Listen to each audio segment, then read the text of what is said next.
Eighth class के NCERT में पहली बार पढ़ाया जाएगा brutality and ruthless brutality of Mughals.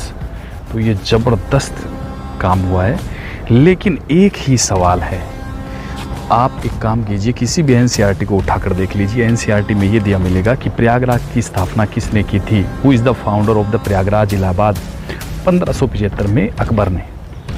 तो एक ये भी सवाल उठता है कि ये चीज़ें कब बदलाव में आएगी। प्रयागराज अकॉर्डिंग टू कुंभ मेला, अगर अपन देखें कुंभ मेले के इतिहास में 5000 सालों से हो रहा है। तो इसका मतलब जो मेन फाउंडर जो है वो है बर्मा, अपने बर्मा जी जो है वो फाउंडर है। तो ये चीज़ें एनसीईआरटी में बहुत जगह आपको देखने को मिलेगा। आज ही आप चेक कर लीजिए, 9th क्लास के एनसीईआरटी में बड़ा ज़बरदस्त बदलाव किया है, बदलाव लाएंगे। अपनी जनरेशन में जो लोगों ने, जो अपन ने पढ़ा है कि अकबर बहुत बड़ा काइंड हृदय दयालु था हिंदुओं के प्रति, ये वो, तो कहने का मतलब ये ब्रूटलिटी ऑफ मुगल्स पढ़ाना बड़ा ज़रूरी था। और पहली बार 8th क्लास के एनसीईआरटी में बदलाव हुआ है। चित्तौड़गढ़ पर जब आक्रमण किया था अकबर ने, तो लगभग 30 से 40 हज़ार बच्चों और सिविलियंस को मारा था। यही नहीं रुका वो, उसने हिंदुओं को कन्वर्ट किया, लेकिन हिंदू डटे रहे। दूसरी बात अगर अपन देखें बाबर, तो बहुत बड़ा मतलब ये भी ब्रूटल था और इसने बहुत सारे हिंदुओं को कन्वर्ट किया। उसके बाद में अगर औरंगजेब की बात करें तो मथुरा का मंदिर, सोमनाथ का मंदिर, बहुत डिस्ट्रॉयर ऑफ द टेम्पल, सबसे ज़्यादा डिस्ट्रॉय जिसने टेम्पल डिस्ट्रॉय किए ये।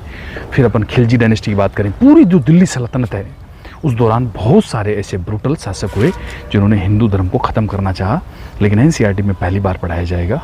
क्या शानदार बात है ये। तो अब ये देखने को नहीं मिलेगा, अब अकबर का महिमा मंडन नहीं होगा। तो शिवाजी जो थे वो अल्टीमेटली कल्चरल डेवलपमेंट के लिए और अपने भारत को फिर से कल्चरल तौर पर स्थापित करने के लिए माने जाते हैं। तो मराठाओं के अंदर पूरे देश की जिन्होंने लाज रखी, हाँ कोशिश बहुत शासकों ने की थी, चाहे वो राजस्थान के राजपूत हो, लेकिन शिवाजी को मैन ये एनसीईआरटी में एड ऑन किया है कि Shivaji was the man ultimate, मतलब इन्होंने उस टाइम जो कल्चरल डेवलपमेंट है वो वापस किया था। और दूसरी बात, एक चीज़ आपको देखने को मिलती है कि अकबर ने लास्ट अपने जो आधिकारिक तौर पर अगर अपन मानते हैं कि अकबर का जो लास्ट टाइम था, रूलिंग टाइम था, तो उसमें एडमिनिस्ट्रेशन के अंदर सबसे ज़्यादा सनातनी और हिंदुओं को उसने मौका दिया था। तो वो लास्ट टाइम में ऐसा ढोंग भी कर रहा था। लेकिन एक चीज़ ये बड़ी शानदार की है इस गवर्नमेंट ने कि 8th क्लास के एनसीईआरटी के अंदर अब अकबर का, अलाउद्दीन खिलजी का, औरंगजेब का, मुगल्स का, किसी का भी दिल्ली सल्तनत का अब महिमा मंडन नहीं होगा। लेकिन एक सवाल और है, क्या ये भी बदलाव होगा एनसीईआरटी में? अभी तक सभी एनसीईआरटी में प्रयागराज का जो फाउंडर है वो अकबर है, इलाहाबाद का फाउंडर है वो अकबर है 1575 के अंदर। ये बदलाव भी होने चाहिए हर जगह पर।